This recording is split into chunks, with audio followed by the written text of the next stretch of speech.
Good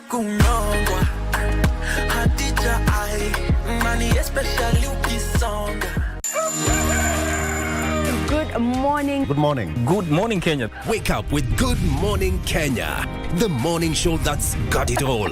We dive deep into issues shaping our country. Youth are a voice of a nation. What is the next step for the young people? Unpacking political landscape from Monday to Wednesday. We discuss family matters. It is very important to guard your relationship. And for your health. Someone doesn't wake up and they become an addict. It's in stages. We've got you covered each and every Tuesday at 9 a.m. Every Wednesday, it's all about the viewpoint. A day in politics is like 1,000 years. Unpacking the biggest stories of the week, getting you insights and getting you ready for your day. And the package is not yet done.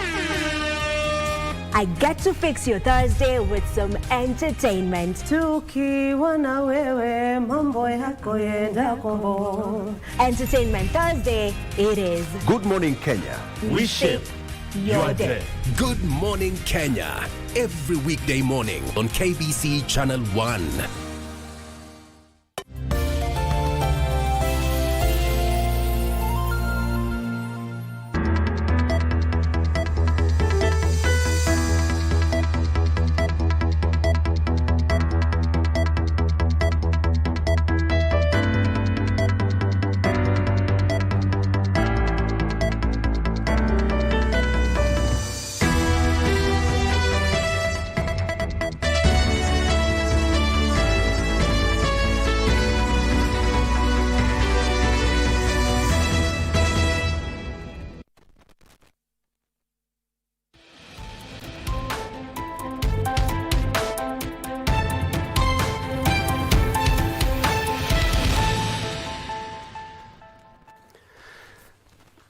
It is indeed the 16th day of June 2025, the day that the second suspect in the murder of teacher and blogger Albert Ojwang is currently on the docks, and that is where we begin our live coverage. My name is Njue. Let's first of all cross over straight to Milimani Law Courts and have a feel of what is currently happening. In the application that has been made before you, and that is why my questions are aimed at eliciting some of these facts based on the evidence that is going to present before you. So, Your Honor, I plead with humility that counsel, my colleague, I even suppose he's my senior. My senior should just No, I'm not be your senior. kind enough to I'm not your respond. senior. Yes, looks are deceitful, but... Your Honor. Yes.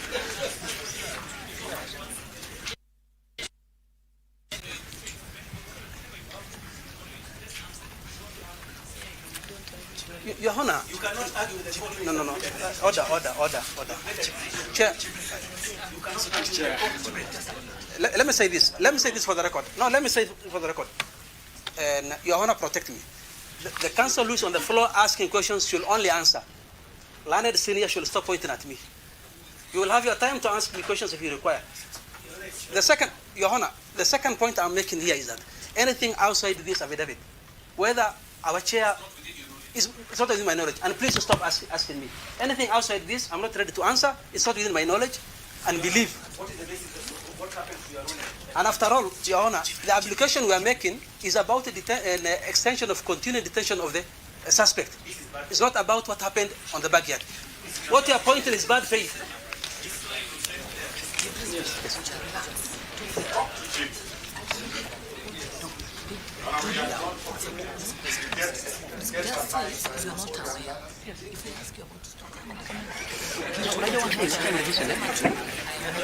You can just give us a minute.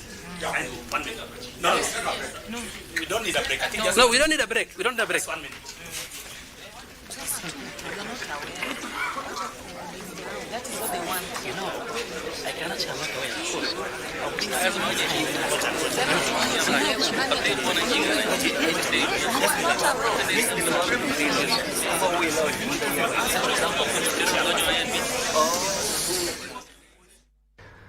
That has been live pictures from the Milimani Law Courts where the Central Police Station OCS Samson Talam is having his day in court being charged with murder, and the lawyers there arguing the case. What do we know so far?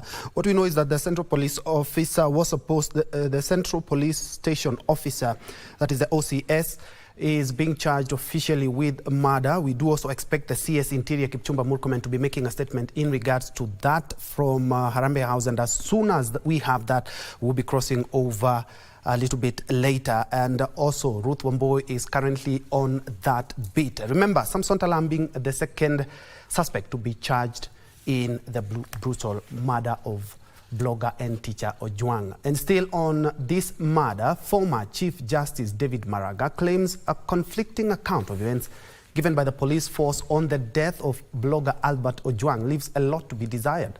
Maraga says the Deputy Inspector General of Police, Eliud Lagat, should tell Kenyans what he knows about the murder. Speaking at Vigilance House in Nairobi, Maraga further called for the prosecution of the Director of Criminal Investigations, whom he is accusing of allegedly giving misleading information on the murder. The former Chief Justice has vowed to join the push for private prosecution against parties should the government fail to take action against them.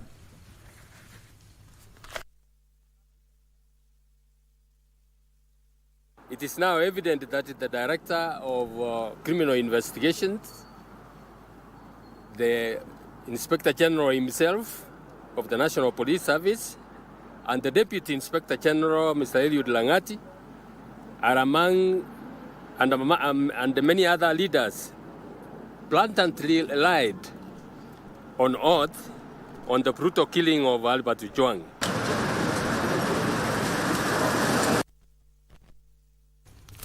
We're keeping tabs on that bit, and as soon as we get any information regarding that case, we'll be sharing that with you. Elsewhere, the remains of Constable Josephat Ruto, who was shot dead while on patrol in Bondeni area of Nakuru, have been interred in his rural home of Kericho in an emotional send-off. Emotions ran high as family, friends and colleagues paid their last respect. His mother, Nancy Kosiko, made a passionate appeal to authorities to expedite investigations into the tragic incident and perpetrators pay for their crime.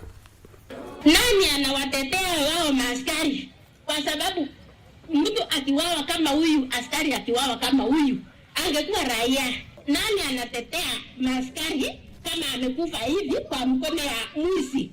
The Kenya Police Service has lost a knowledgeable, disciplined, industrious, social, and devoted officer who will be greatly missed by many.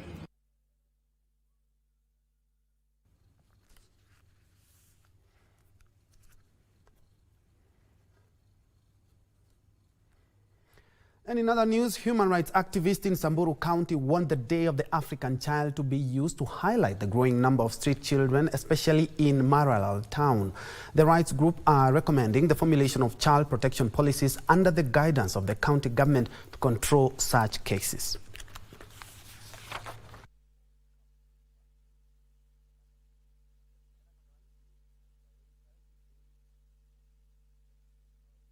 Today, like launching the day of planning and budgeting the children's rights, and as much as we are giving like strength to the raising awareness in the communities to make sure they will also know and respect children's rights.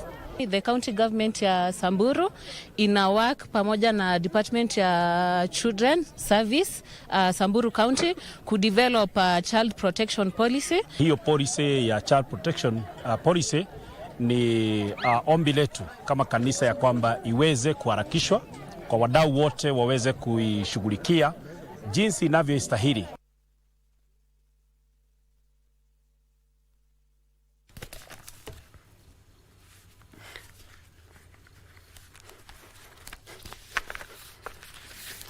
But for our next story, let's cross over to the lakeside city of Kisumu, where Senator Catherine Muyeka-Muma is currently in Kisumu leading stakeholders forum in the war against gender-based violence. My colleague Achola Simon is currently on that beat and now brings us up to date with what exactly is happening. Over to you, Achola. Well, thank you very much, Ben, Troy, Njue. Indeed, we are coming to you from Kisumu County and specifically in Nyakachi sub-county, where, of course, we are focusing our eyes on gender-based violences. Of course, it's an issue that is actually being pushed by Senator Catherine Muyeka Muma, who's actually been here since morning, of course, bringing together stakeholders across the county just to discuss this topical issue. If you remember recently, a couple of years back, of course, the National Endemic Diseases, initially called National AIDS Control Council, has actually added gender-based violence as one of the triple threats that actually needs to be discussed and resolved in the county. So as we speak right now, of course, we are with Senator Catherine Muma, and she'll just tell us why they're actually here. Thank you very much. My name is Catherine Muma, and today we have converged here as part of the collaboration between women members of parliament. By members of parliament, I mean National Assembly members and women senators, with the presidency. You are aware the presidency recently set up a task force headed by Dr. Nancy Baraza to address the issue of GBV and femicide. And you are aware that there is no county that can claim to be safe of GBV or femicide. And there is lots of violence that is happening around the country. So the campaign is taking members of parliament who pick a constituency where they can go to have a conversation or a campaign against GBV and femicide. Now, I have come to Nyakachi constituency as a constituency that is my home constituency. I come from Kakamega and I'm married to within Kisumu County and Nyakachi. And if you look at the statistics, we have bad statistics in Kisumu County on the issue of triple threat. When you say bad statistics, what does it mean? Kisumu is the leading county now in HIV infections. And we are talking about over 73,000 persons are living with HIV in Kisumu County. And previously, the previous NAC statistics used to show Homa Bay as a lead. Homa Bay is now doing better. And I believe Homa Bay is because they have put a very specific campaign around issues of triple threat. And now Kisumu is leading. Nyakachi is within Kisumu. Nyakachi is number 4 in those statistics. And within Kisumu, Nyakachi is leading, together with Nyando, are leading with the teen pregnancies. And teen pregnancies is a language that is used in the health sector, but it's actually about defilement. We all know that it's an offense in this country to have sexual intercourse with someone who is below the age of 18. So all those that we are calling teen pregnancies are actually defilement cases. But do we have as many cases within the courts? No. These are issues that are actually being swept under the carpet, and children are being defiled. On Friday, I was in Homa Bay, where I was intervening for a petitioner who had raised an issue of a 9-year-old who was defiled by the uncle, brother to the father. And Senator, as you continue, the issue of gender-based violence, of course, most of these cases not getting to the courts, has been discussed for over the years, right? What is it that we're not doing right to ensure that indeed these cases move from local discussion up until we get to the court so that then justice can actually be served? Now, if you look at the people I've invited here today, I've invited the Nyakachi Council of Elders, the Luo Council of Elders, the police, the administration, that is the chiefs and sub-chiefs.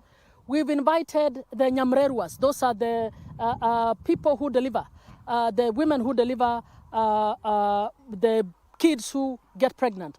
We've invited the CHPs. They walk into these homes and they can see what is happening. We've invited the Nyumba Kumi and the legal paralegals. We are partnering with a lot of civil society. Why did I do that? Because part of the problem is addressing it siloed. We one day are picking on the police, the next day we are picking on the chief. I have told the community in Nyakachi that this is not a problem that will be resolved as a political issue. This is a problem that is community-based, and we must decide. The person who decides to bribe the sub-chief so that the case ends in the village, who is that? It's a community member. The sub-chief who takes a bribe and refuses to, actually a community within the community. And most of the chiefs, by the way, are picked from the community. The person who is defiling the child, most of the time is a member of the community. But then we decide, let us protect him. Yet the law is clear on what we should do. And what I have asked them clearly, we need as Nyakach to decide how can we rescue our children. And I have also told them, it's not just the girls. Boys are being defiled in schools as well. So how can we start openly discussing these issues, including sex education? I will dare say it on television.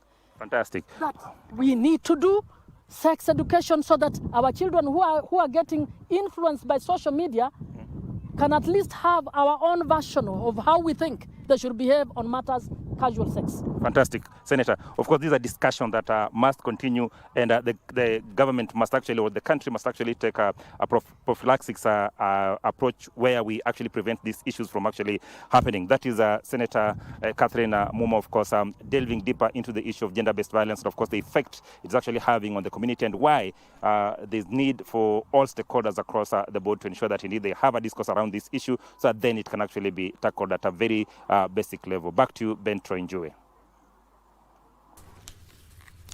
Thank you, Achola Simon there and Senator Muma in regards to the engagement that they have organized against GBV, talking about roping in the Nyumba Kumi initiative to drive out this menace, and also talking about sex education for our growing children. More of that in our subsequent bulletin, but in other news, a civil society organization has launched a grassroots campaign to boost security and foster stronger collaborations between resident and security agencies in Mandera County. The initiative aims to tackle long-standing insecurity issues while promoting peace and trust at the community level.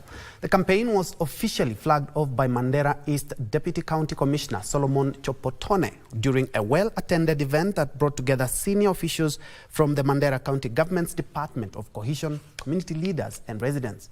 The campaign aims to strengthen community-based security. Similar initiatives are set to be rolled out in other sub-counties as stakeholders work towards sustainable peace and resilience across Mandera.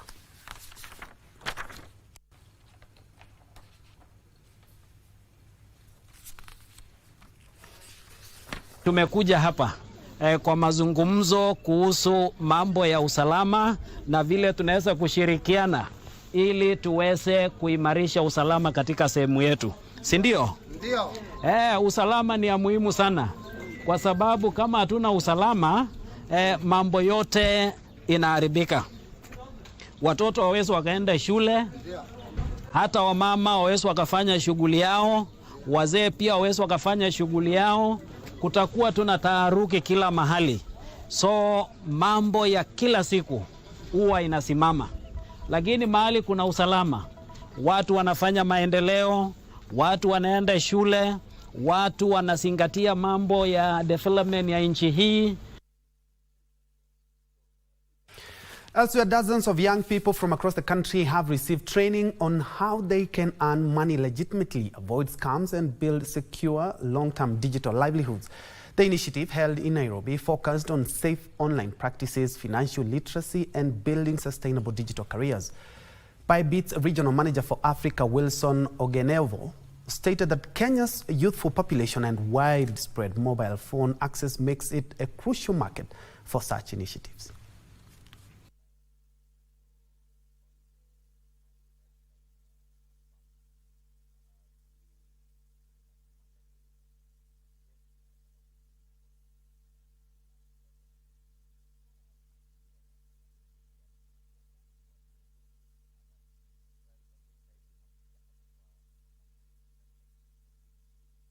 I'd urge the government, of course it has been taking it very seriously given that there's already conversations around regulations that are going on, to take this ecosystem very seriously, especially as to how it impacts the digital economy.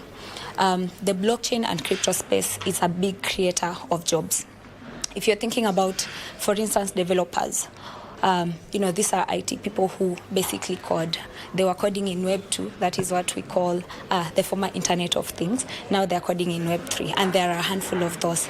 If you're thinking about lawyers, there are a lot of tech lawyers specifically who've moved from Web 2 and right now looking into the policy and regulation work as far as the crypto spaces, crypto and blockchain space is concerned. It requires a lot of learning and education. It is through the effective learning and education that you could actually be able to make something out of crypto.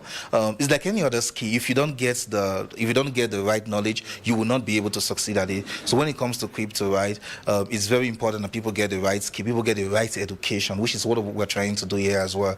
That way they'll be able to make better informed decisions. The biggest challenge is scammers wanting to use crypto and using crypto terms to affect people and to scam people, and now people come with the general idea that all people who do crypto are scammers. But eventually, people who do crypto and legitimate crypto trading, they are never scammers. And still on entrepreneurship, the cosmetology startup ecosystem in Nakuru County has received a major boost with the establishment of a business incubation and innovation center to help nurture entrepreneurial ideas among the youth in the area. The Rift Valley Institute of Business Studies has announced that it is shifting focus on preparing its students to take up roles in entrepreneurship. The institute's director, John Kimemia, indicated that they had crafted public-private partnership to provide launching pads for budding cosmetology entrepreneurs as a way of addressing the current 40% unemployment level in the country. Through the initiative, the center presents an enabling environment for the youth to improve their competency through skills development using technology and creativity.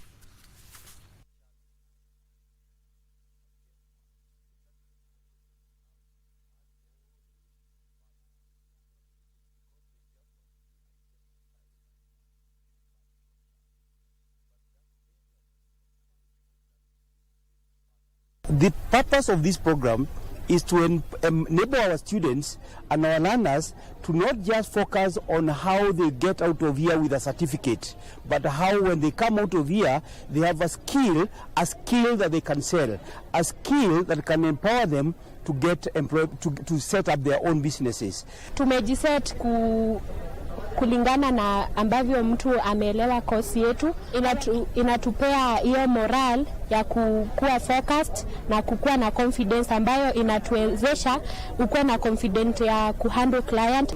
We work with the entrepreneurs, mostly early stage entrepreneurs, whereby we incubate and accelerate them to make sure that they achieve their objectives.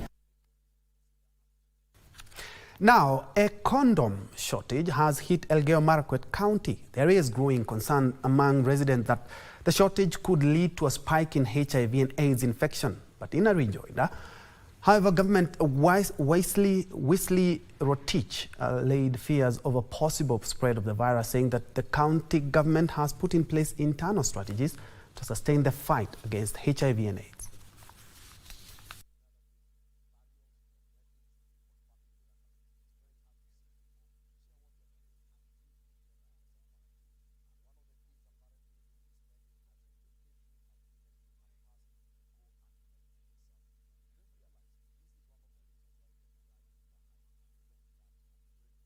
US government, yani USAID, na wameturudisha na wameendelea kutupatia funding ya HIV hapa katika Elgeyo Marakwet.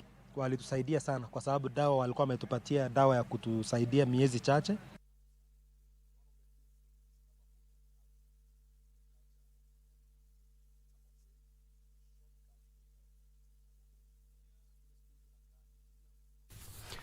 Elsewhere, poverty has been cited as one of the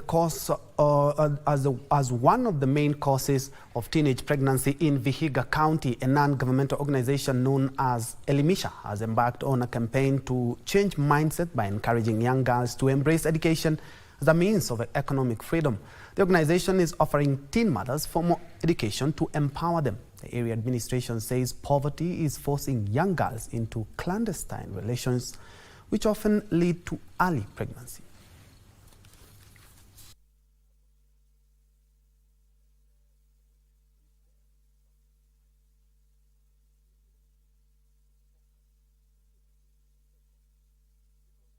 ambaye shaijifungua na ako kwao bado. Changamoto ya kwanza unapata disrespect na community. Teen mothers ni moja wa wale ambao utakuwa nashughulikia kuhakikisha ya kwamba wamepata ule msaada ambao unatakikana, na ikiwezekana kwa wale ambao watakubali mnaweza kupata mnaweza taka kuendelea na masomo, taona namna ambavyo tunaweza kuwasaidia, kwa sababu mimi wanaamini ya kwamba mtoto msichana akielimika atapata nguvu ya kujitawala na kuweza kujisimamia.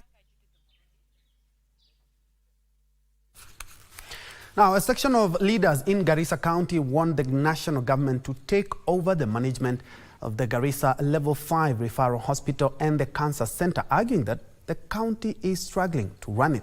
Speaking in Garissa after the rollout of SHA membership registration, the leader said this will help in effective service delivery.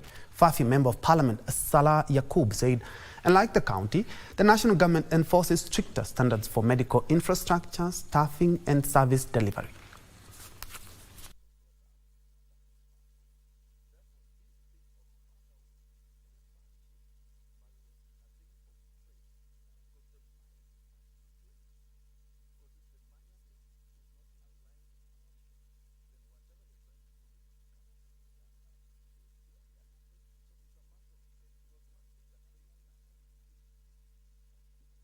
Na lazima tukae chini na ndugu yetu governor tumwambie akubali PGH iende national government, tutengeneze PGH ingine ya county. Sisi kama viongozi wa hii county tuketi chini, because hiyo hospitali na hiyo regional center is putting a lot of pressure, because it's not only being used by people of Garissa County, it is being used by every other Kenyan around this region. In other news, Kwale Governor Fatuma Achani has announced plans to upgrade several vocational training centers into centers of excellence as part of her administration's effort to empower youth through technical and vocational education. Speaking during the commissioning of a new administration block at the Msulwa Vocational Training Center in Matuga, the county boss said Kwale is working on strategies to transform the facility and others including Manda, Ukunda, Kinango and Mavirivirini into high-capacity institutions offering specialized training in key trades.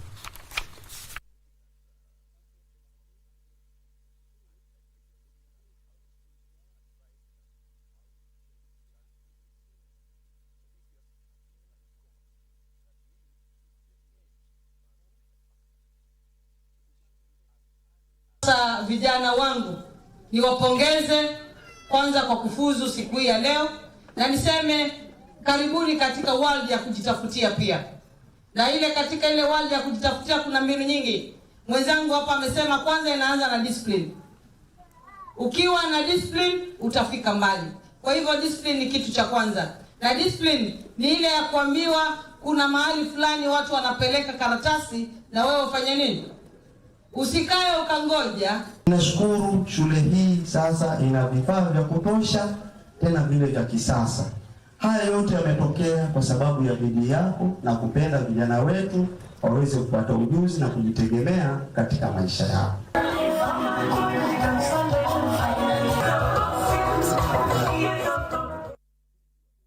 Coast environmentalists in Malindi have held a major cleanup around Malindi International Airport, collecting 578 kilograms of waste. The initiative aims to reduce bird activity near the runway, which is a danger to aviation. The group, led by their chairperson Kate Mwekali, said illegal dumping near Kisumu Ndogo has become a threat to flight safety. She urged locals to value their locality, saying most respiratory problems can be attributed to pile-up of waste within the residential area.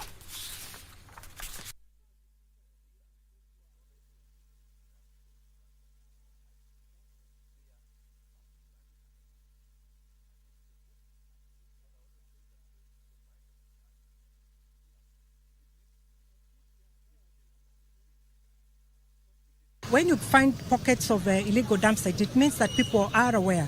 So what we need is that designated sites, collection sites ziwekwe, but this particular area is very sensitive sababu iko kwa airport. Environment, it starts with yourself, inaanza na wewe mwenyewe. na ukitunza mazingira basi atakutunza pia wewe. Ila pia tunataka tusisitize kwamba jamii pia nao wako na jukumu kubwa la kuhakikisha kwamba taka zao wanazozalisha zinawekwa katika sehemu nzuri ambazo zitatuwezesha pia kuzikusanya kwa wakati. Now, communities living in Nairobi's Dagoretti South area have been urged to embrace renewable energy through the utilization of improved cooking stoves and charcoal kilns. Speaking during a one-day symposium at Orthodox College of Africa, Archbishop Andreas Makarios urged all stakeholders in the country to commit themselves to environmental conservation efforts in a bid to mitigate the adverse effects of climate change.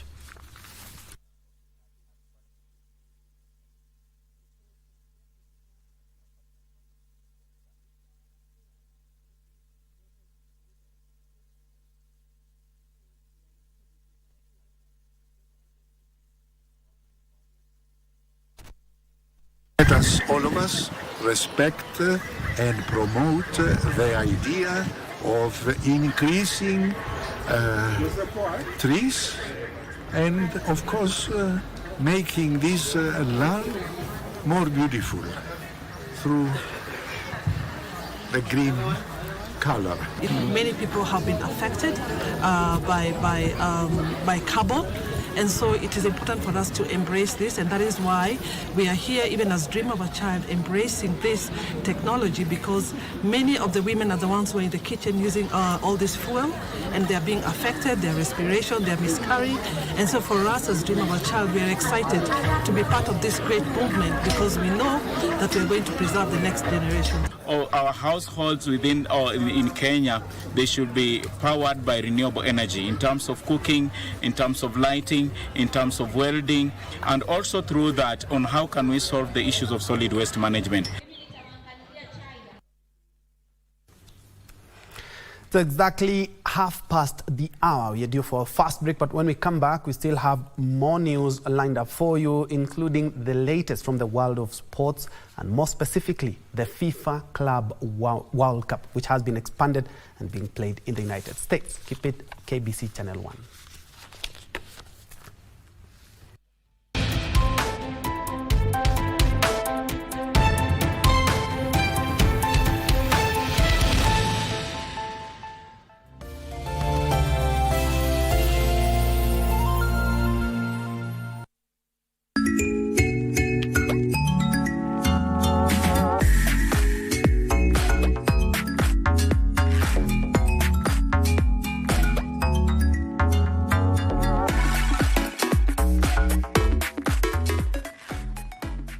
Semana Sports. Semana Sports is a bold, enlightening television show that offers Kenyans a direct line to the heart of government operations. Hosted by the government spokesman, Isaac Mwaura. Welcome to Semana Sports Bonga da Gava.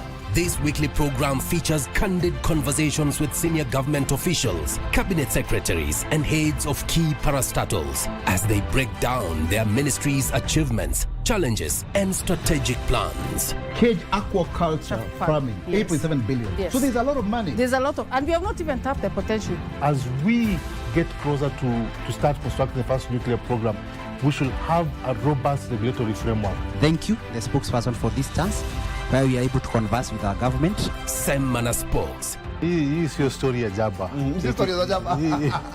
Mimi ni Mkenya mzalendo daima. Thank you. Tuesday at 8 p.m. only on KBC Channel 1. 19 nations will compete in the Total Energies CAF African Nations Championship, Kenya, Uganda, Tanzania 2024, which will be staged from 2nd to 30th August 2025. Amongst the 4 groups in the tournament A to D, Kenya is pooled in Group A, together with Morocco, Angola, DR Congo, and Zambia. Algeria from the set piece, the header is on target, but it's saved. This unique competition featuring the best locally based players from across the continent definitely has something for everyone.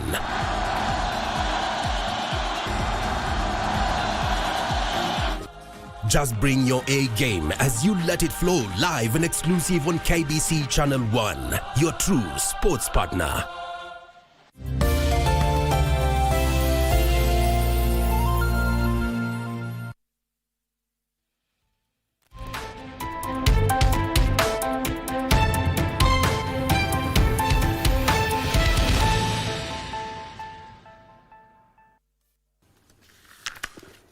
Welcome back. Kilifi County woman member of Parliament, member of National Assembly, Gertrude Mbeyu says there is a need to empower the public on the effective ways of reporting cases of gender-based violence. Mbeyu says the use of kangaroo courts to settle gender-based violence cases is negating efforts to protect vulnerable groups and curb the vice.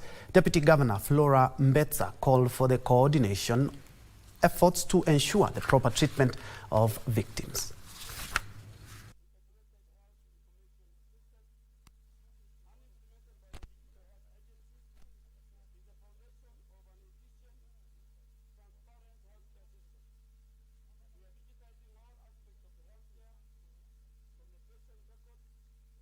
Mama Mbeyu says no to GBV in Kenya, in Kilifi. Mama Mbeyu says no to femicide in Kenya and in Kilifi as a whole. Mama amepigwa, mtoto amebakwa, mzazi hajui aanzie wapi. Kwa hivyo nikaleta vitengo vyote vinavyohusika katika taratibu za kusaidiana, cases za femicide na cases za GBV. Nimekataa kesi kwa compromise. Compromise ni kesi zile zimefika police station, mtu ashaandikisha kila kitu, P3 imejazwa, mzazi sasa anaanza kuitwa na majirani. Unajua ni aibu, aliyefanya kitendo hichi ni babake, ni mjombake, kwa hivyo njoo tu solve nyumbani, kesi inapotea. Tulipata watoto wa kike wakasema wanapoenda katika ile ofisi ya polisi, anadhulumika kuwa anajirudia mara kwa mara. Ataenda kwa polisi huyu, amweleze, andike statement, alafu mwingine arudie karibu polisi 6. Tayari hiyo, kumbuka ile courage ya yule msichana kuzungumza kitu kama kile si rahisi. Environment stakeholders in Kajiado County are calling for urgent conservation of the endangered Amboseli ecosystem amid worsening climate impacts. Wildlife experts have flagged growing human encroachment along migratory corridors between Amboseli National Park and nearby private sanctuaries, fueling conflict. The Kajiado County government has said it is working with the National Environment Management Authority, NEMA, and security agencies to protect the ecosystem.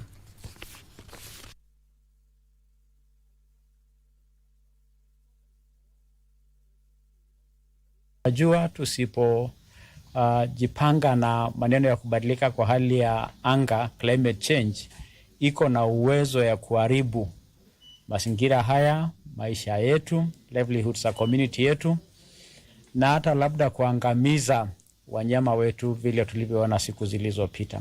We are looking at solutions that are suited for the conservation areas. We are asking investors who come to Kajiado County to be wary when they buy land. They need to check. We have a number of stakeholders meeting today here at Mada Hotel, and the discussion is about climate change and the bearing it has on people in the backdrop of climate change.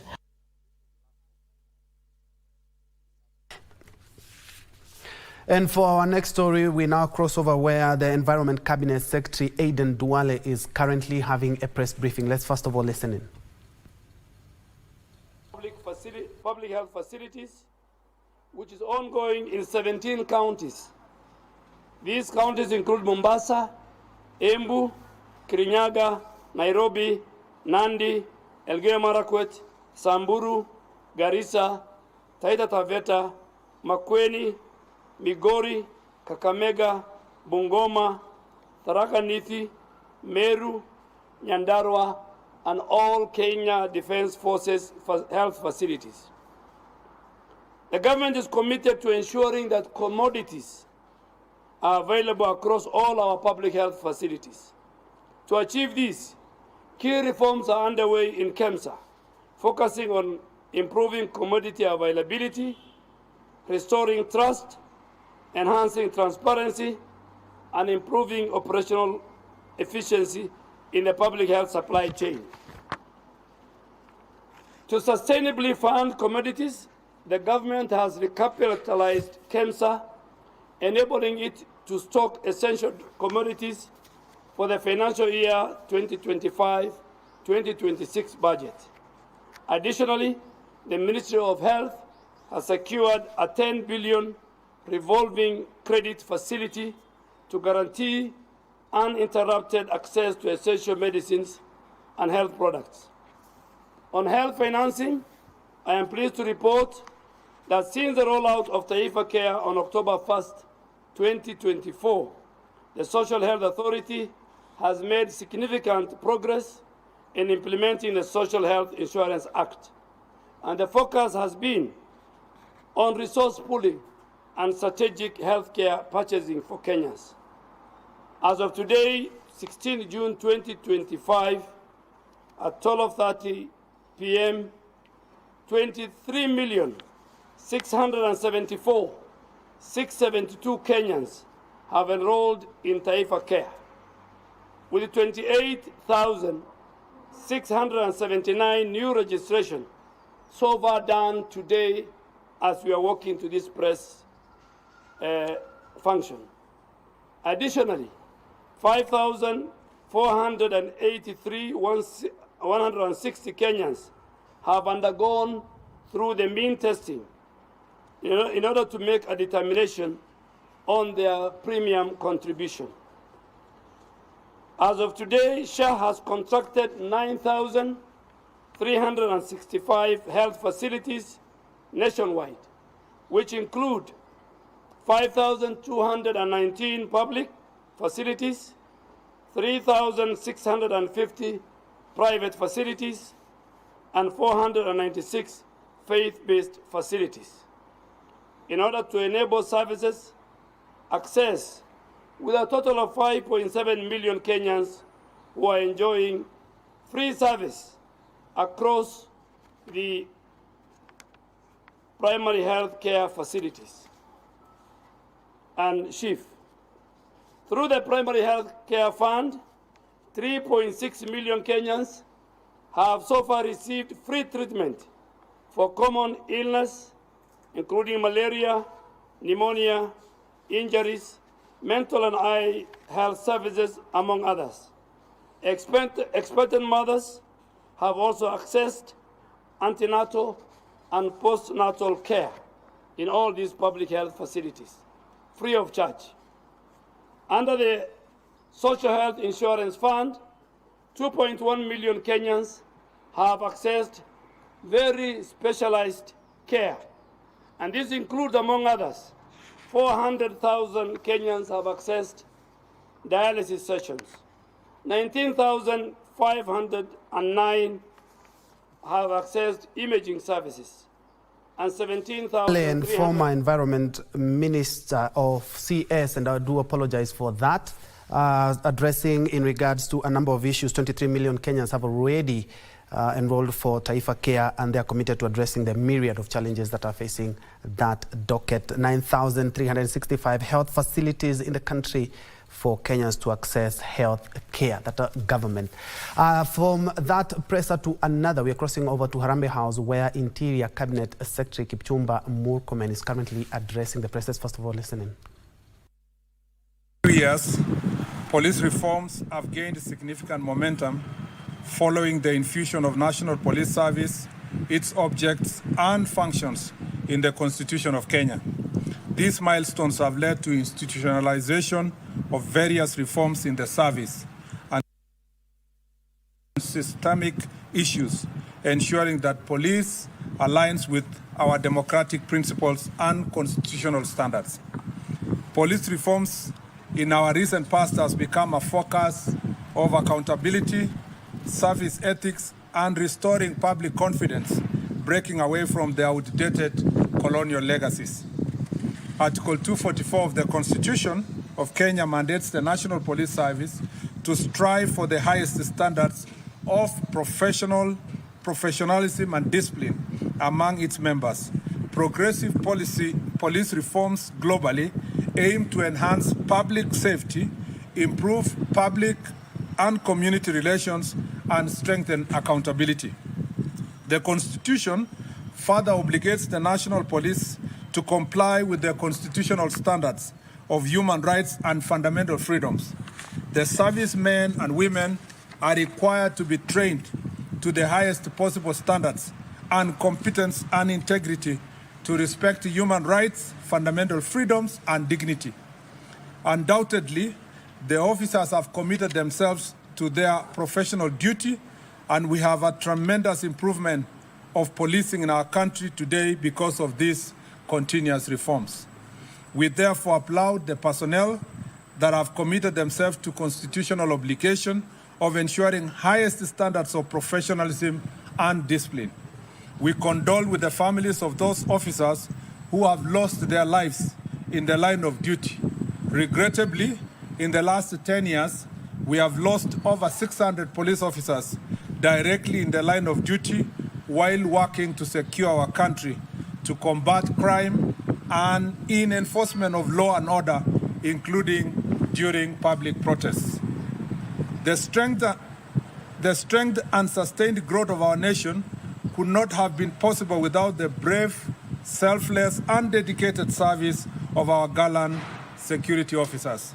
Their commitment and sacrifice have been instrumental in ensuring the safety and stability we enjoy today.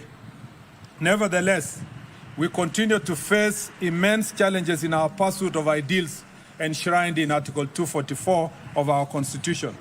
These challenges compel us to relentlessly strive for legal, institutional, and constitutional reforms aimed at enhancing the quality and the effectiveness of our police service. The Kriegler report laid a foundation towards police reforms in Kenya. Unfortunately, despite this well-intentioned framework and constitutional backing, meaningful reforms have stalled. Key challenges such as the limited operational independence, inadequate resourcing, and increased cases of police brutality and impunity have reversed much of the initial gain. As such, the promises and ideals of Kriegler report remain largely unfulfilled, even as public demand for a reformed, accountable, and rights-respecting police service continues to intensify.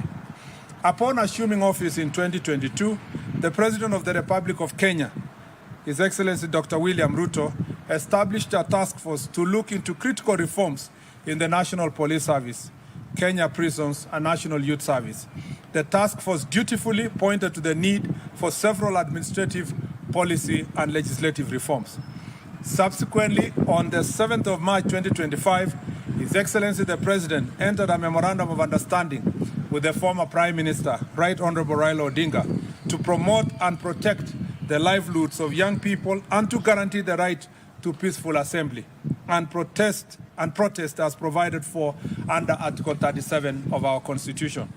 It's against this high-level commitment that the Ministry is intensifying efforts to improve reforms aimed at fully realizing the ideals and aspirations espoused in the task force report and the memorandum.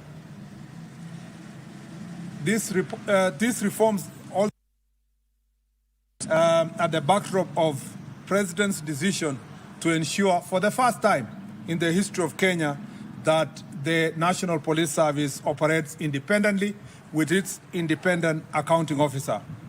To further pursuit of recommendations made by the task force, a technical committee on review and development of administrative, policy and legislative reforms was formed on the 23rd of August 2024. The technical committee, though through the various joint secretaries, held consultative forums with the primary stakeholders. Through these consultations and the proposals submitted to the committee, the following draft bills and new legislation were deployed. The National Police Service Commission Act Amendment Bill to provide for a more robust and independent police commission. The National Police Service Act Amendment Bill to provide for improved working conditions, salaries, terms of service of the police officers. Further, to address issues of political interference, corruption, inadequate training, and structural challenges within the service. 3, Independent Policing Oversight Authority Amendment Bill to provide for further legislative framework, strengthening of IPOA to undertake its constitutional mandate.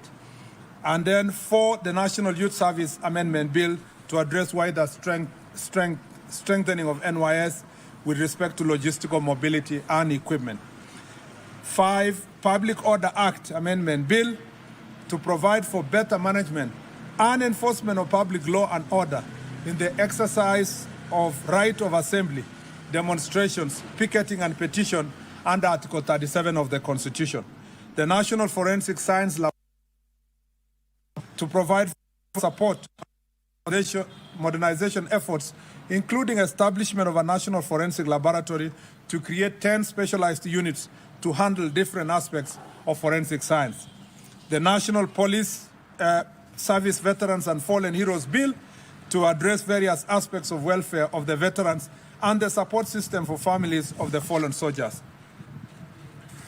All these bills are in the final stage before they can be presented before Cabinet and then tabled in National Assembly and the Senate. As highlighted, it was not always the norm for the police that the police were held accountable for the actions in extrajudicial cases of police brutality. Post the 2010 Constitution, we have had remarkable accountability framework that have led to the punishment of police officers, such as in William Kimani murder in 2016, where 3 police officers were convicted of death for the murder of human rights lawyer Willie Kimani, his client Josephat Mwendwa, and their driver Joseph Mwiruri. B, Baby Samantha Pendo case of 2017, where 4 police officers were charged with the murder of 6-month-old baby Samantha Pendo, who was killed during post-election protests in Kisumu in 2017. 3, Martin Koome murder of 2013, where police officer at the rank of an OCS was found guilty and sentenced to death for torturing a suspect to death inside a cell. Among many other instances that the police have been dealt with, family for breach of law and the Constitution. Although we have experienced worse incidents in the past, the progressive nature of our law and policy will soon make such occurrences rare in our country. Incidents such as bodies being dumped in Yala River, the case of Indian nationals killed in a container at police station, cases of abductions, incarcerations, detention without trial, and recently the death of Mr. Albert Ojwang, while in the hands of police, among others, must be punished by law, and those involved will soon be held accountable. Globally, countries have made significant strides in attaining police reforms. Instances such as public outcry, social movements, and specific instances of violence or misconduct have led to significant and relatable scenarios of police reforms. As a government, we are duty-bound to uphold the highest possible standards in safeguarding the security and well-being of the people of Kenya.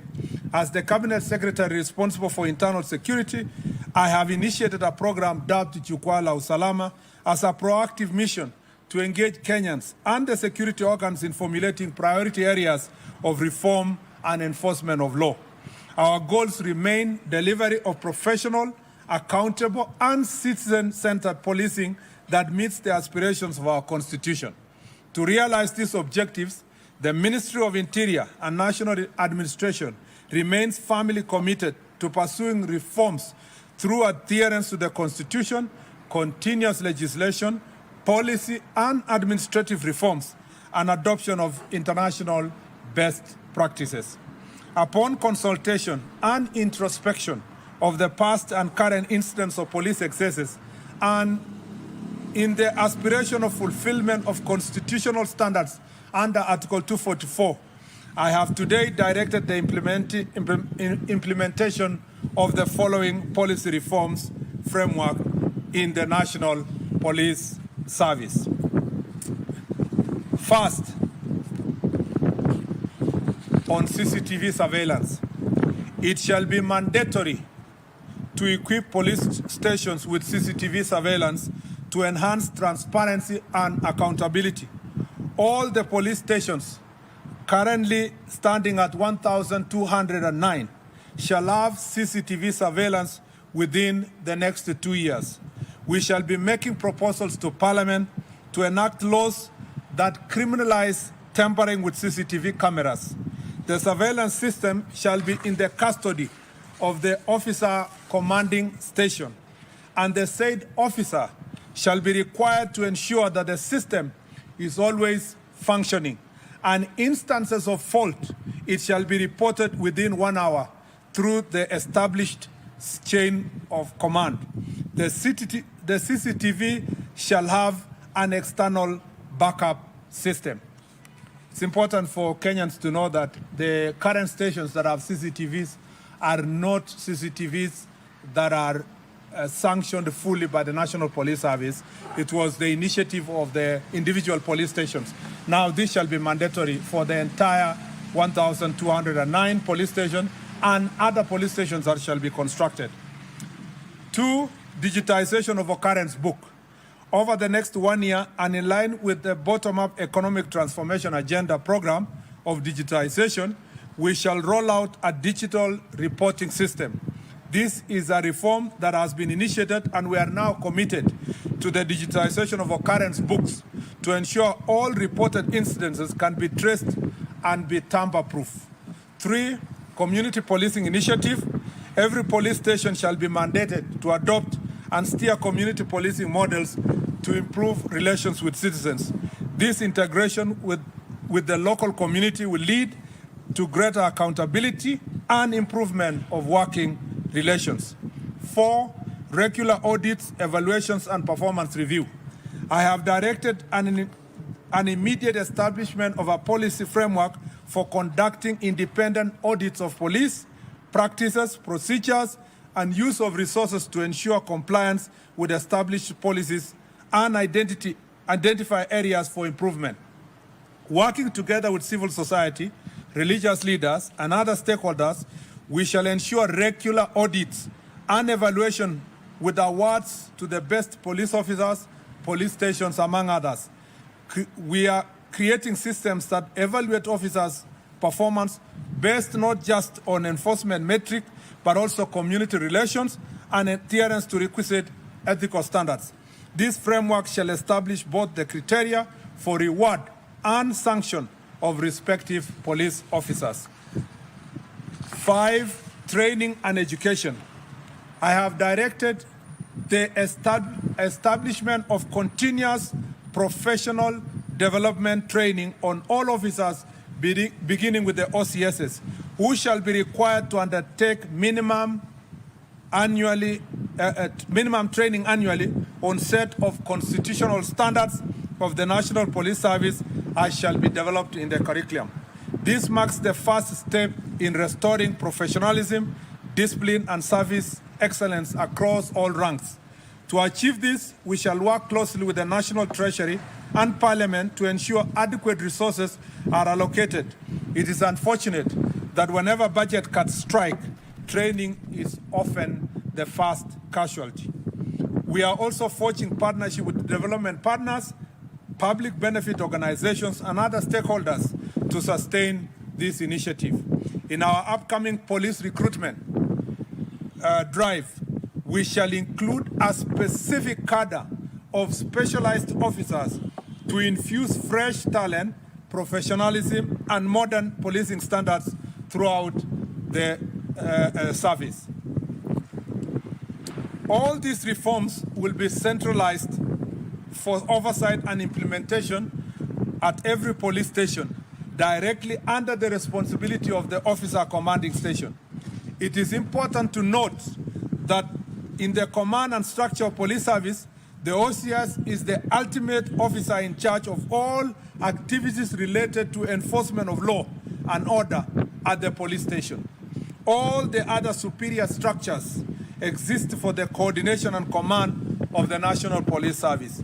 It is therefore our intention to implement, monitor, and evaluate aforementioned reforms of the police station. Our intention is to make our police stations centers of excellence. It's important for all of us to know as Kenyans that just the way we say in elections, the polling station is the final place of voting. The police station is the final station of reporting any crime in the National Police Service. And therefore, every person, including senior officers, even the minister, everybody else has to always go back to a police station. And therefore, we want to make the police stations to become the center of excellence. We shall make the respective budgetary adjustments to prioritize these reforms among other modernization strategies in the forthcoming and subsequent financial years. We shall also pitch for support of these priorities from our development partners to ensure efficient and effective implementation of these reforms. As we relentlessly advocate for appropriate conduct by the police, there must be a reciprocal emphasis on the responsibility of citizens to show respect towards police officers as they discharge their lawful duties. Just as police officers are held accountable and subjected to public scrutiny, citizens too must accept that their actions are not beyond reproach. We are extremely concerned by the increasing instances where police officers have come under unwarranted attacks while executing their lawful duties. These challenges must not be ignored, and they point to a broader need to foster mutual understanding, accountability, and respect between the police and the public. In some instances, the nation has watched in disbelief as individuals forcefully entered protected areas such as parliament and police stations, with incidences such as burning police vehicles and destruction of government installations. Equally alarming are cases involving mob justice, acts of banditry, and illegal possession and public display of firearms. Such acts not only threaten national security, but also undermine rule of law. In conclusion, I wish to give my highest assurance that the Ministry of Interior National Administration, working in concert with other government agencies and in close collaboration with the people of Kenya, will continue to pursue and implement the much-needed reforms within the security sector. This process will be progressive and guided by the constitutional values, best practices, and the unwavering pursuit of justice and professionalism. I thank you. Are there any questions? Yes. We shall, for all the questions, please name and maybe the media house you represent. Okay.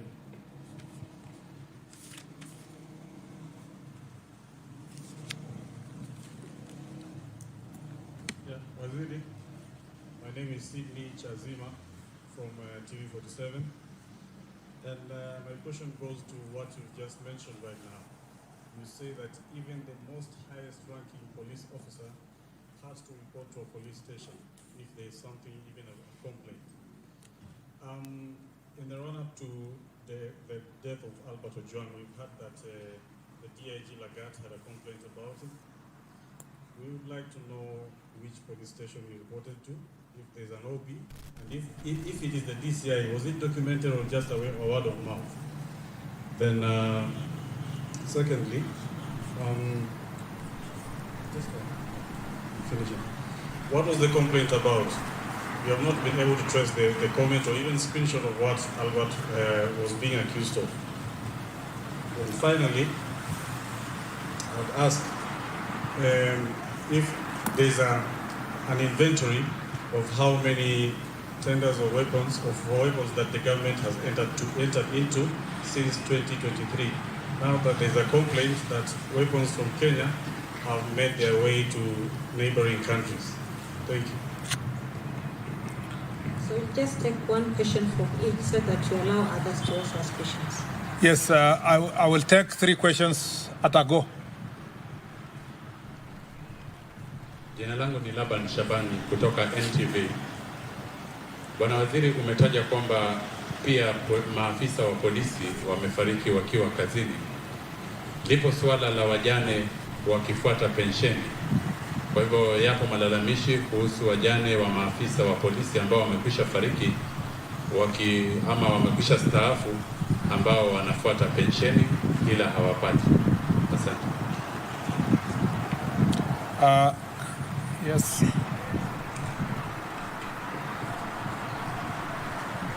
Good afternoon, Waziri.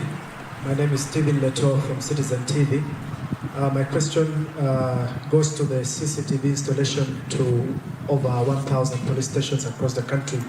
What is the financial implication that we are looking at?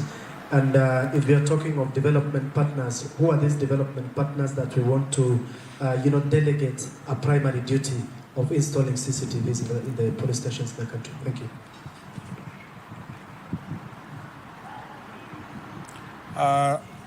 Let me start with on the issue of the current investigations that are going on in relation to the death of Mr. Albert Ojwang. I would rather leave that issue to the Independent Policing Oversight Authority for the simple reason that I am aware that they are making progress insofar as the investigation is concerned, and they will be going ahead to provide an update to the public. During that press conference, if they call the media houses, and I suspect that they will do so, it would be the best venue for us to interrogate the issues. But also just to make sure that we do, using our office, we don't interfere with the investigations. As you can see what's going on in court, I would respectfully request you, because of the circumstances under which these investigations are ongoing, that we let that pass and wait for the process as it's going on in Parliament. It's also important to note that some of the issues you raised, including what was the complaint, what was the nature of the complaint, had already been answered by the IG and the DCI in the Senate. And some of those comments were on record in the Senate. And therefore, because of the advancement of the investigations, I'd rather leave it to that position. On the issue of, on the question of tender for security, I think first of all, as the Republic of Kenya, we cannot stand here or at the ministry or even IG.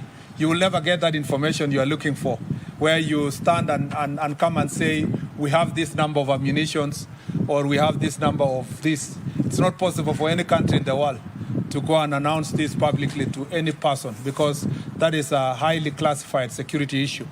However, I know where you are going. Your question was related to what was in the media about munitions and issues of other countries. I think my responsibility is issues related to internal security. That's why it's called Minister of Interior. So I have my responsibilities only confined to issues that are related to security in our country.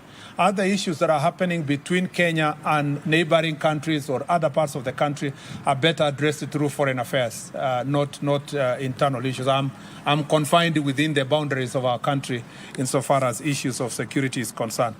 On the issue of swali nzuri limeulizwa na Laban kuhusiana na pensheni ya maaskari wetu. Ninajua ya kwamba kumekuwa na shida, si kwa upande wa askari peke yake, lakini public service wote wakijaribu kupata budget ya kuhakikisha inalipa mambo ya pensheni. Lakini uliposikia vile nilisoma, baadhi ya mabadiliko ama reforms ambayo tunafanya inahusikana na Veterans Bill. Nia yetu ni kuhakikisha kwamba through that Veterans Bill tutakuwa na njia mwafaka ya kuhakikisha kwamba wale wanaondoka kutoka ofisi wanalipwa haraka.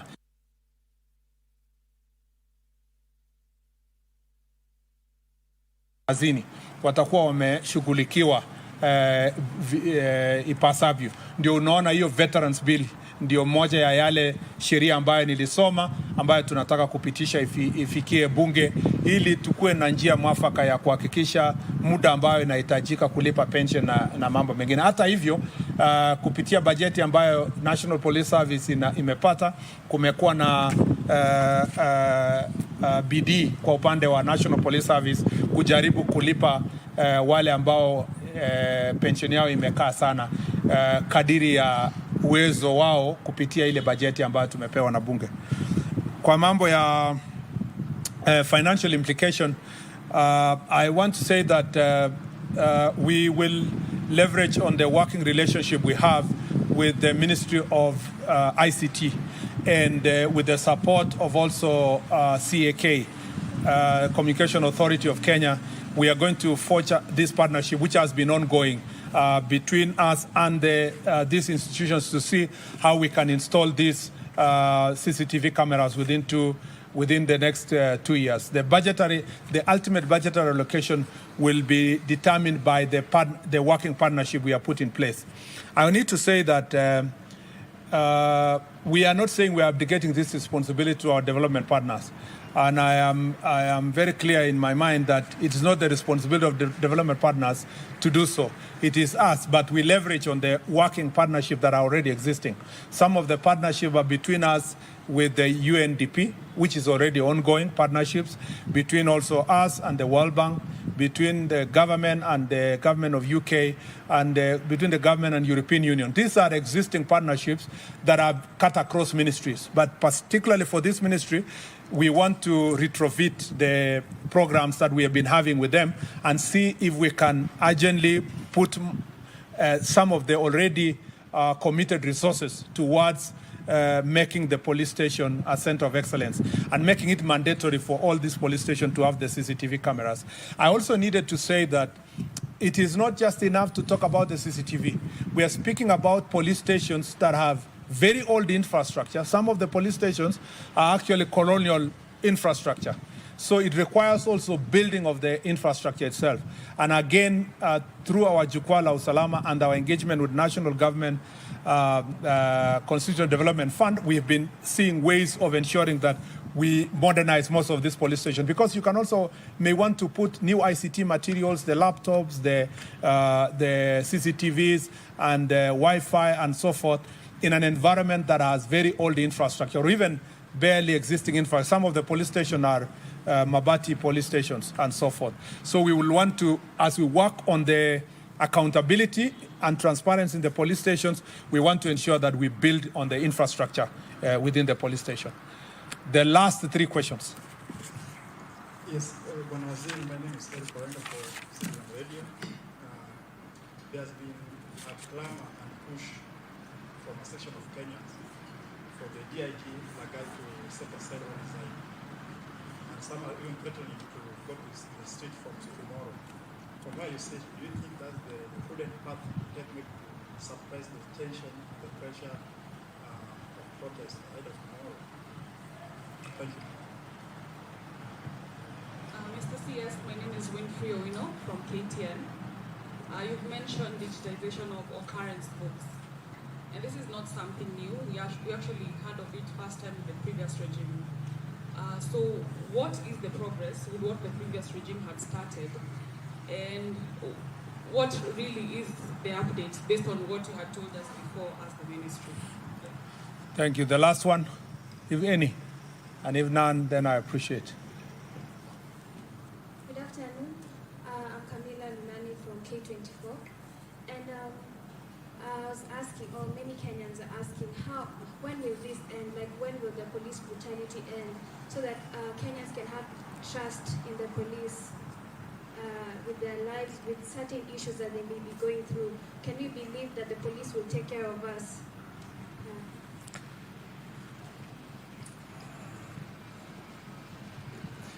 Thank you very much. First, let me say that on the question of the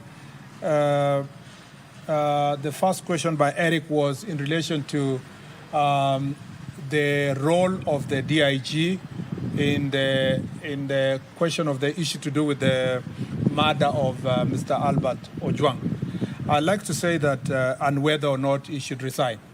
I'd like to say that the investigations, as I've already said earlier, are going on with IPOA. IPOA is doing its part in terms of investigations. DIG Lagat is a seasoned police officer who understands what it takes to carry out matters of investigations and where or whether or not his conduct or act or position can affect that investigations. And I think we will cross the bridge when we reach there. When there is a closer relationship between the investigation that IPOA is doing and what he considers to be an interference, I think we will cross that bridge when we reach there. At the moment, let's leave the IPOA to do its part, but also the DIG himself to assess the extent of his involvement based on the investigations that are going, or his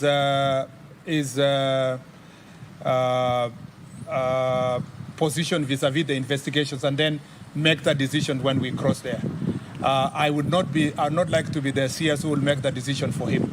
It is important that that is achieved, the threshold of the investigations, where it is, and whether or not the DIG will see that his position or position in office is going to interfere with that investigation. I'm sure when that threshold is achieved, we will cross that bridge when we reach there. On the question of digitization of OB, this has been a long time promise, and I agree with you that it's been a promise from previous administration to now. We want to move it from promise to reality. And we know the reasons why this is serious is because if we have a digitized OB, it will help us to make sure that any reported incident can be tamper-proof. It can also be tracked to ensure that whether or not someone wanted to interfere or change the position of a particular reporting that was made. So we will not have a situation where like we saw in the other incidents, that somebody had reported there is allegations that the report was changed and so forth. So digitized occurrence book will really help us a great deal. And I have now given timeline. Maybe in the past there was no promise of timeline. I've given in the next 1 year, we would like to see a digitized occurrence book. And then lastly, Camilla has asked a very important question. When will police brutality end? We would like to see that police brutality ends now. It is the duty of any right-thinking member of society, including our cabinet secretary and government, to see that police brutality ends immediately. Because it is not right that police stations, for example, or police officers who are expected to protect the citizens are brutalizing citizens. But as you know, reality on the ground is that this is an area that governments and countries all over the world have struggled with over time. Even the most advanced democracies, like the case of the US with the George Floyd a few years ago. But very conscious societies will ensure that when an incident happens like the one for Mr. Albert Ojwang, you don't, as unfortunate as it is, you don't allow that incident to be part of the statistics. It's also an opportunity for us to rise up and say, what else can we do? Like in the instance that we have proposed here, what else can we do to make the police station safe in respect and honor of those who have suffered, like the case of Albert Ojwang? That way, we can put meaningful, we can have meaningful results based on the otherwise negative and terrible incident. We can be able to turn around and say, so that doesn't happen to any other citizen, this is an opportunity again to up our game in terms of reform. But if you ask me, this is an area that is long overdue. But as I read in my statement, we've made significant improvement from 2010 when we promulgated our new constitution, and we can do even far much more. But I also need to ask our citizens that we need to support each other. We need to support the police officers. If you are, like the case that happened the other day, somebody's outrightly assaulting a police officer, you know, insulting a police officer, provoking. You are holding a machete. You know, you saw the case of Nakuru, someone having a panga and showing directly to the police officer. And we are all as Kenyans not enraged as if a police officer has shown or pointed a gun to a civilian. It should apply both ways. And I request you in the media, please stop profiling criminals and calling them protesters. I saw in one of the media houses the other day, somebody's announcing, saying, oh yeah, some of the protesters have burned vehicles, some of the protesters have looted. How do you still give them a constitutional status of Article 37? Protesters are expected to be civilized people who are making a statement, not the ones who are banning vehicles, looting shops, attacking civilians, throwing stones at the police officer, banning police vehicles. We have very few police vehicles, but many of them have been banned in this instance. Banning a police station, invading parliament. I am yet to see a media house that calls out all those who invaded parliament. In any civilized society in the world, anybody who invaded parliament would have been called a terrorist, straight, in many countries. But here in Kenya, we are still saying peaceful protesters invaded parliament. How can invasion and peaceful survive on one sentence? It must prick our conscience that, you've seen protests in other parts of the world, people marching peacefully along streets and making their statements. And that's why part of the law that we are proposing is to create an opportunity for public order, to give people the space to do protests in an environment that is peaceful and that is respect constitutional responsibility of every one of us. Asanteni sana, and God bless you. Thank you very much. Asante sana. Thank you.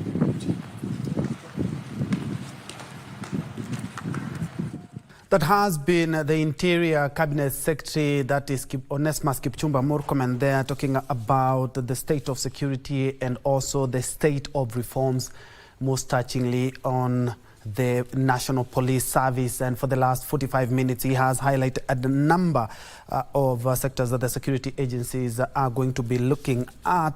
But allow me to just mention a few where he's talked about the 1,209 police stations in the country will be fully equipped with CCTV cameras and tamper-proof backups. That is quite important. And for those who have retired, he is spearheading the Veterans Bill to ensure that the police officers do get their money and in good time. He's talking about modernization. Efforts are underway, and of course has regretted cases of police excesses committed by some police officers and pledging accountability. 600 police officers have been killed in the line of duty in the last 10 years. And when it comes to the matter of the former teacher and blogger Albert Ojwang, he has said scanty information in regards to that, saying that investigations are currently underway by the Independent Policing Oversight Authority, IPOA. And as we will continue to inform you in regards to that case,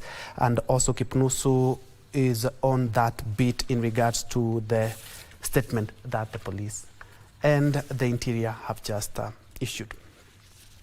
In other news, there is urgent need to entrench a national savings culture if Kenya is to reduce reliance on foreigners to fund local socio-economic development projects. Here's Trevor Ngendo with the details.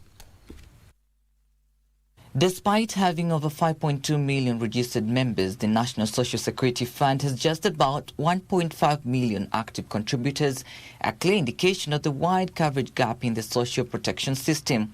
With more than 80% of Kenya's workforce employed in the informal sector, the challenge of onboarding these workers into structured saving schemes remains the key concern. Trying to borrow from ADB, trying to borrow from somebody, from the Chinese, trying to borrow. But maybe National Social Security Fund, we can partner in a way that as you grow and expand with a very good vision, we don't have to borrow money to build the Nyali Bridge. We can build it with our own Kenyan money. This situation is further compounded by low public trust, as past concerns over investments in underperforming companies have drawn public scrutiny. However, the National Social Security Fund says many of those cases were legacy issues inherited from previous administrations that have since been streamlined. The members' funds in NSSF are safe. If you read the auditor's report, and for the first time ever, NSSF got an unqualified audit report. Unqualified audit report. That's the most important message. The second issue, the figure they are quoting is not actually what was lost. It is misinterpretation. It is money stuck in projects. We have legacy issues, which we are dealing with. But most importantly, I want to assure the general public that their money is safe. One investment can go bad, but that doesn't mean that the portfolio was wrong. Even you, when you make decisions, you make them for tomorrow. That's why there's this whole thing called diversification. You bring different investments together so that when one goes bad, the other ones carry it. And I can tell you, from Uganda, we're watching NSF Kenya, and it's on a good trajectory.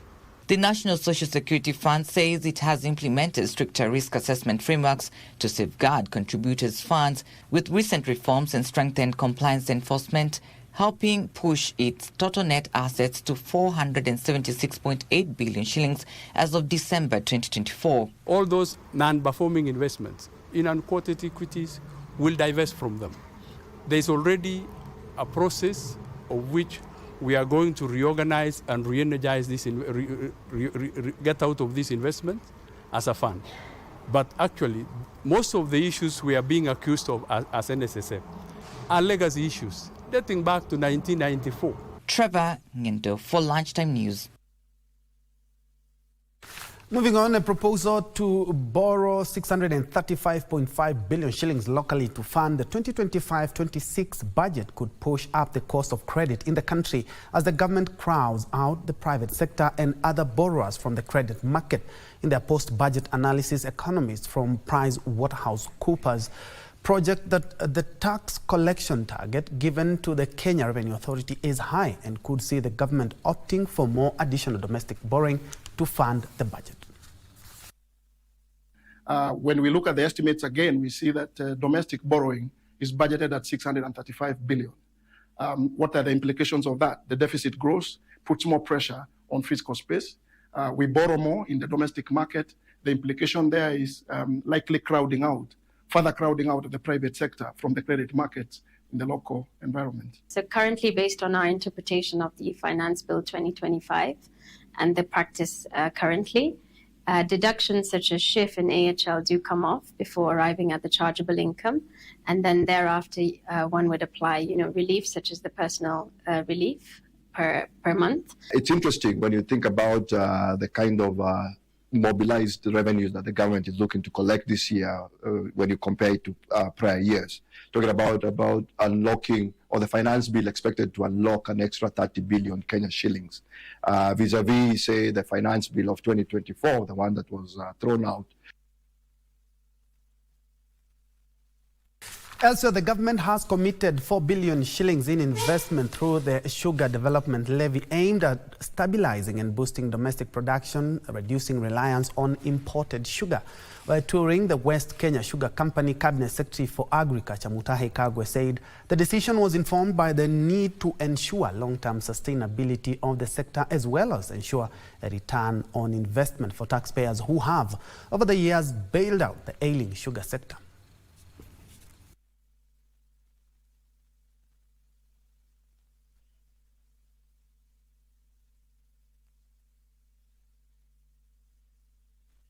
Securing these areas and running them as family businesses, rather than subdividing them to such small units that nobody makes anything. In all the engagements we have had with the millers, they have all talked about the cane development program. And we will make sure that in that sugar levy, you are also represented there as miller. So in a manner of speaking, it is actually your money, and should be used to make sure that your industry is protected and your industry is thriving. Now, micro, small and medium enterprises, MSMEs, should leverage expos and business networking events to secure markets for their products. Tunisia's ambassador to Kenya, Anwar Ben Youssef, says expos and business networking events are also platforms for mentorship and fostering collaboration entrepreneurs in Kenya and Tunisia. Youssef, highlighted the key role played by women in entrepreneurship, noting that 25% of startups in Tunisia are women-led, while in Kenya, women own 50% of SMEs. Infrastructure through the port of Mombasa and the growing digital economy. Kenya's strengths in sectors such as agribusiness, manufacturing, ICT, and clean energy align closely with the Tunisian strategic priorities. We, as a Tunisian businesswomen, we think that there is a big potential in Kenya. We see that there is a big want and needs to Tunisian product as olive oil, as spices, as for example, jam. And we can also exchange between the two countries the best practices to have a more product adapted. Two things that I see. So one, for us on our end in the coffee industry, the tea industry, the bespoke tea and coffee is one of the areas that Kenyans can take advantage of and go and trade.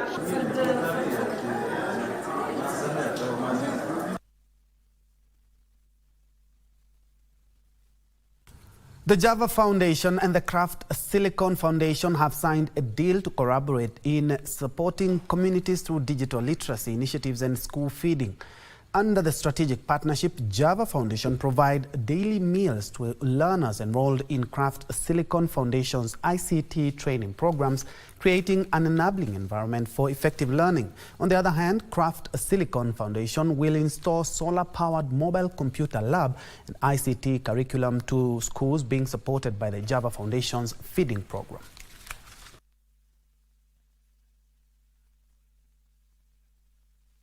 We are feeding the future, but not only are we doing that, but we are also equipping our children with the skills that they will need to be competitive and the skills that they will need to, leave Gunyumu, leave Nairobi, leave Kenya, and really face the world. Through technology being taught in school, it teaches learners to be creative, to use technology effectively and responsibly. Education is not just a privilege, but it has become a necessity. Everywhere we go into this world, everything is computerized.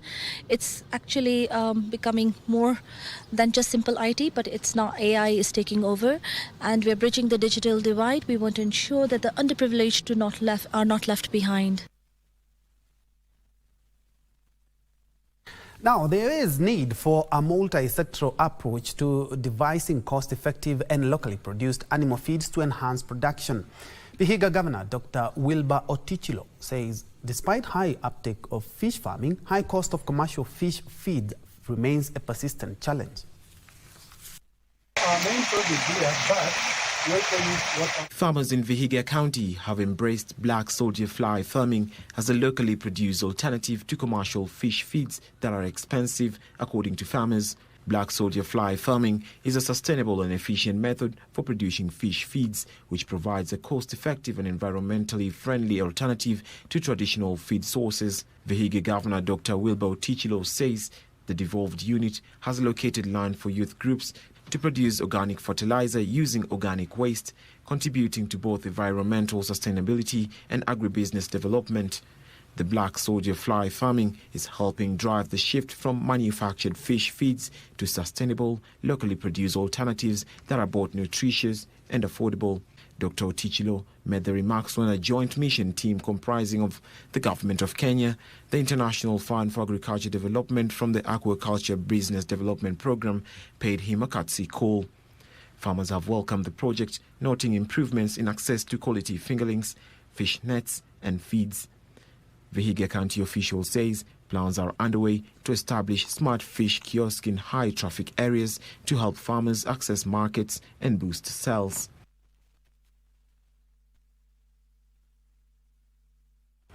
And further afield, crude oil prices are volatile after surging 7% on Friday as renewed strikes by Israel and Iran over the weekend increased concerns that the conflict could widen across the Middle East and significantly disrupt oil exports from the region. Crude oil surged more than $4 per barrel earlier in the day and also fell into negative territory briefly. Here are the details of this and other stories making headlines from other parts of the world. Brent crude futures rose 0.4% to $74.56 a barrel mid this morning, while U.S. West Texas Intermediate crude futures gained 0.5% to $73.36 per barrel. Both benchmarks settled 7% higher on Friday, having jumped more than 13% in intraday trading, which was their highest level since January. A key question is whether the conflict will lead to disruptions of the Strait of Hormuz, a vital shipping passage. About a fifth of the world's total oil consumption, or some 18 to 19 million barrels per day of oil, condensate and fuel passes through the strait. Iran currently produces around 3.3 million barrels per day and exports more than 2 million barrels per day of oil. Meanwhile, the Federal Reserve's Inspector General is investigating the Trump administration's attempt to drastically cut staff and cancel contracts at the Consumer Financial Protection Bureau.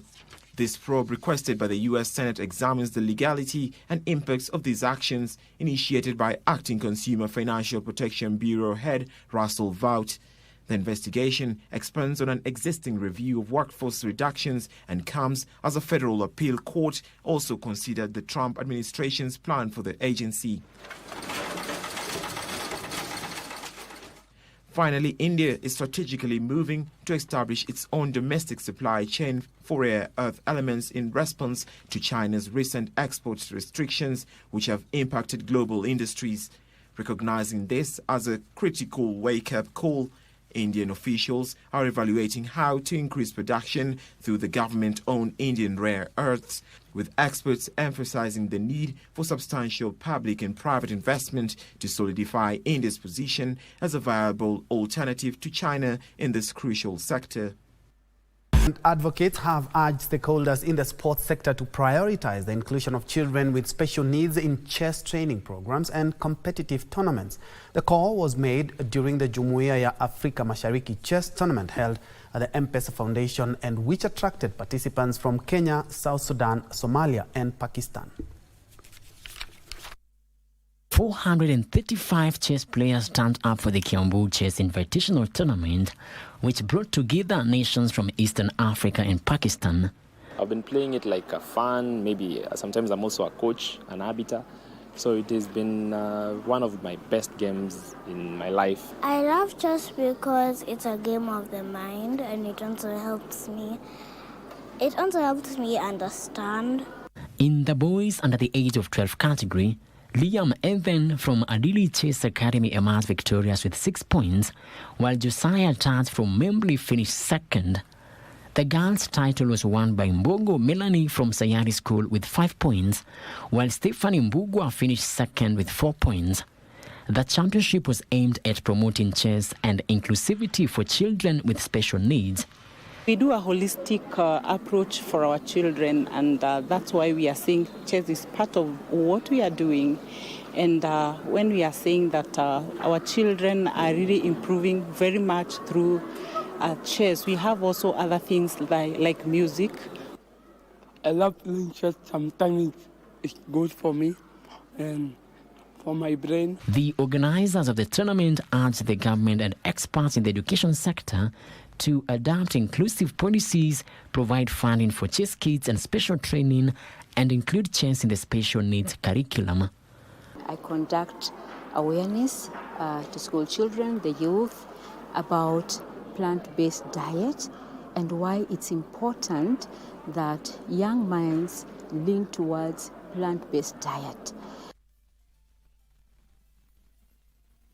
And across borders, Bundesliga champions and also German champions Bayern Munich hammered New Zealand Auckland City 10-0 in Cincinnati, US, recording their biggest victory in the FIFA Club World Cup history. Vincent Kompany's side delivered a dominant performance, with Jamal Musiala netting a hat-trick and veteran Thomas Müller scoring twice as he continues his long farewell tour with the club. Elsewhere, European champions Paris Saint-Germain of France got off to a flying start in their maiden Club World Cup campaign, easing past Atletico de Madrid of Spain by 4-0 at the Rose Bowl in Pasadena, USA. Meanwhile, Porto of Portugal were held to a goalless draw by Brazilian giants Palmeiras, and Botafogo secured a narrow 2-1 win over Seattle Sounders at the Lumen Field in the US. There is Müller and there is 10.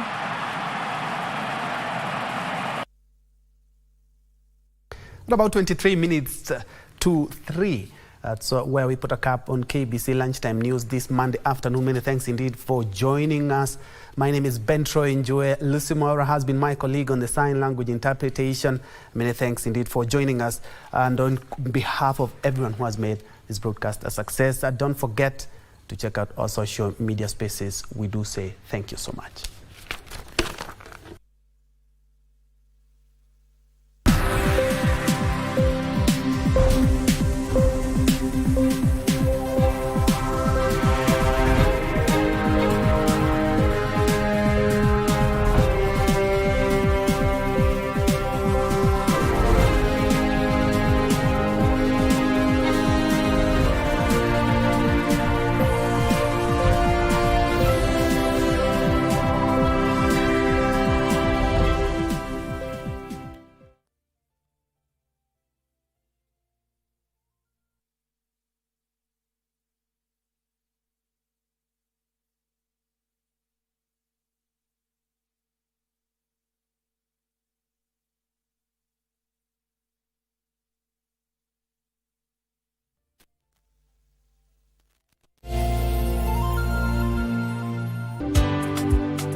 19 nations will compete in the Total Energies CAF African Nations Championship, Kenya, Uganda, Tanzania 2024, which will be staged from 2nd to 30th August 2025. Amongst the 4 groups in the tournament A to D, Kenya is pooled in Group A, together with Morocco, Angola, DR Congo and Zambia. Algeria from the set piece, the header is on target, but it's saved. This unique competition featuring the best locally based players from across the continent definitely has something for everyone.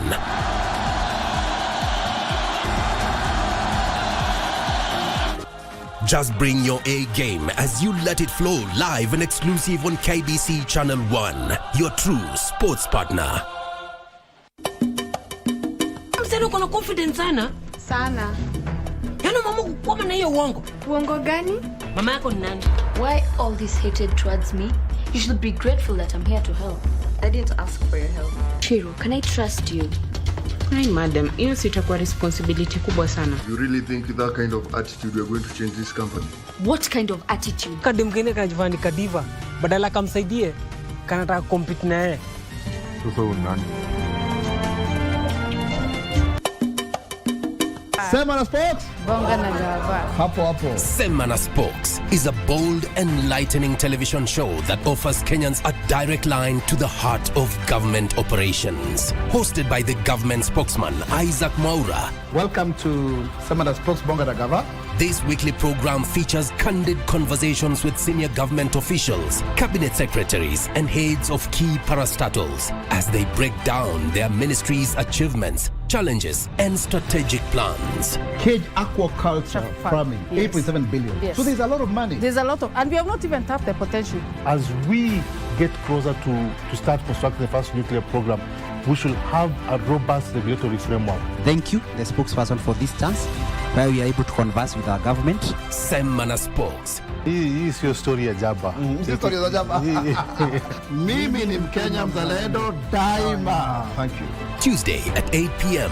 only on KBC Channel 1. Friday night again. Greetings in the name of the Most High, Jah Rastafari. My good name is Marley Moses, the positive warrior, alongside... Yes, sir, DJ D-Rage, the baddest. Each and every Wednesday from 10 p.m. on KBC Channel 1 TV. Tunakuletea the biggest reggae party in 254 in a yard extra. Extra niceness of reggae music. Extra dose of entertainment. When the thing is nice, we have to do it twice.